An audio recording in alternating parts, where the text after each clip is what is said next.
आता 30 एप्रिलची आपल्या एक्झामला जवळजवळ 15 दिवस राहिलेले आहेत. आता 15 दिवस राहिल्यानंतर सगळ्यात मोठा ताण पोरांना आहे तो म्हणजे रिव्हिजनचा. का तर आता समजा कोणताही विषय असो, अर्थशास्त्र असो, कोणताही असो, तर यामध्ये काय गोळ होतं बघा. आतापर्यंत तुम्ही जे काय मटेरियल वाचलं, हे मटेरियल आता इतकं मोठं मटेरियल असतं की आता त्यातनं नेमकं काय काय वाचावून काय काय नाही. आणि जितकं टार्गेट मोठा आपण रिव्हिजनचं ठेवतोय तितका गोळ व्हायला लागतो. म्हणून या ठिकाणी तुमचा हा जो मुद्दा आहे ह्याला सोपं करण्यासाठी एक विषय आहे ते म्हणजे एक रिव्हिजन बॅच आहे. आता या रिव्हिजन बॅचला जे गेल्या वेळेस माझ्याकडे ऑफलाईनला होते त्यांना आपल्याला माहित आहे की कशा प्रकारे बेनिफिट वगैरे झालेला आहे.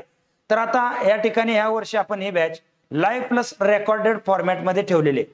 म्हणजे आता बऱ्याच ठिकाणी आपण बघतो ही बॅचेस काय रेकॉर्डेड आहेत, परंतु अर्थशास्त्राला तसं करून जमत नसतं. त्याचं कारण काय, रिसेंटमध्ये बजेट झालं, महाराष्ट्राचा आर्थिक पाणी अहवाल झाला, बऱ्याचशा 12 भानगडी होऊन गेलेल्या आहेत. त्यामुळे आपली ही बॅच जे ते 19-20 तारखेला आपण लाईव्ह प्लस रेकॉर्डेड बॅच ठेवलेली आहे. आणि या बॅच मध्ये आपण काय काय करणार आहे तुम्हाला सांगतो. पहिलं तर संपूर्ण भारताचं बजेट आहे, त्यानंतर संपूर्ण महाराष्ट्राचा आर्थिक पाणी अहवाल आहे. आणि यामध्ये जे महत्वाचे टॉपिक आहेत अर्थशास्त्राचे, आर्थिक नियोजन पंचवार्षिक योजना असेल, सार्वजनिक वित्त कर रचना आहे, भारतीय अर्थव्यवस्था राष्ट्रीय उत्पन्न आहे, कृषी उद्योग सेवा क्षेत्र आहे, भारताचा परकीय व्यापार आहे, दारिद्र्य बेरोजगारी, आर्थिक सुधारणा आणि लोकसंख्या. तर या सगळ्याचा आपण 15 तासाचा प्लॅनिंग केलेला आहे. किती तासाचा प्लॅनिंग आहे? 15 तासाचा. आता हे 15 तास तुम्हाला 2 दिवसात द्यायचे. म्हणजे एकाच दिवशी अगोदरगत मी लेक्चर घेणार आहे अशातला काही प्रकार नाही. एक साधारणतः 5-7 तास आपण हे लेक्चर घेणार आहोत. आणि या 15 तासामध्ये तुम्हाला हे सगळे चॅप्टर प्लस बजेट आणि आर्थिक पाणी अहवाल ही आपण परिपूर्ण करून घेणार आहोत. आणि याच्यामुळं तुम्हाला 12 मार्क तरी ह्या ठिकाणी तुमच्या माहितीसाठी माहित आहे हे तर तुम्हाला डेफिनेट या लेक्चर मधून मिळणार आहे. 12 प्रश्न. का तर मी कॉन्फिडेंटली सांगण्याचं कारण बघा, पहिलं तर गेल्या वेळेचा अनुभव घ्या तुम्ही. 1 लाइनर एक्झाम आपण पाहतो 55 प्लस प्रश्न, आणि आता ग्रुप बी आणि सी एकत्र मिक्स आहे म्हणल्यानंतर 50-55 प्रश्न 1 लाइनर आहेत. म्हणजे अर्थशास्त्रामध्ये 8-9 प्रश्न 1 लाइनरच राहणार. आणि त्याच्यामुळं ते प्रश्न प्रिडिक्ट करायला सोपं जातं. ह्या चॅप्टर मधून कुठून कसे येतात ते माझे मी प्रिडिक्ट करतो आणि पाठीमागच्या प्रश्नाला धरून आपण ही बॅच घेतोय. आता यामध्ये बघा ह्याची जी फीज आहे ही फीज काय लय मोठी फीज नाही, 199 रुपये फीज आहे. आणि स्क्रोल मध्ये बघा नंबर आहे, बॅच जॉईन करायची त्यांनी त्या नंबरवरती कॉल करा.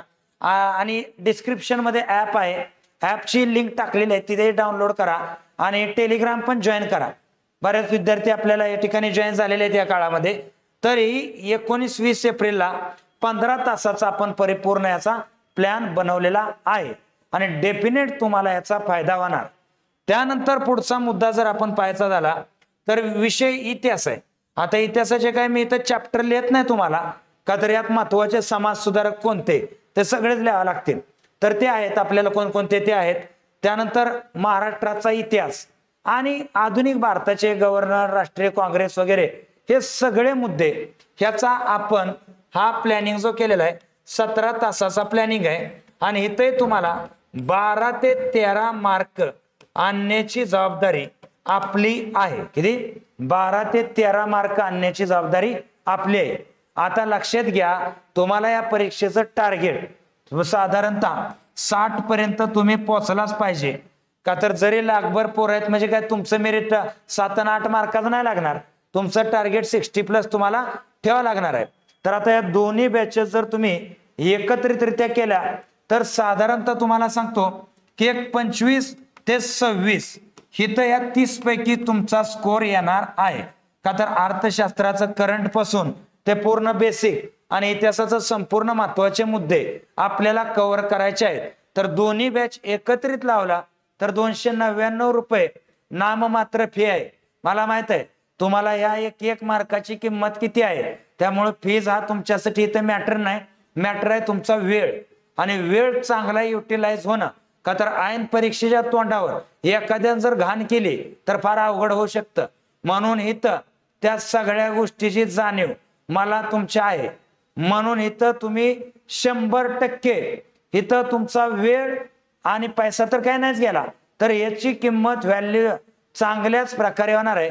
तर जे बॅच जॉईन करायला इच्छुक आहेत त्यांनी स्क्रोलवरच्या नंबरवर कॉल करा, डिस्क्रिप्शन मध्ये ऍप डाउनलोड करा त्यानंतर टेलिग्राम जॉईन करा, live plus recorded, direct interaction आहे, डाऊट वगैरे सगळे मुद्दे तुम्ही विचारू शकता. तर या ठिकाणी मी थांबतो. जय हिंद, जय महाराष्ट्र.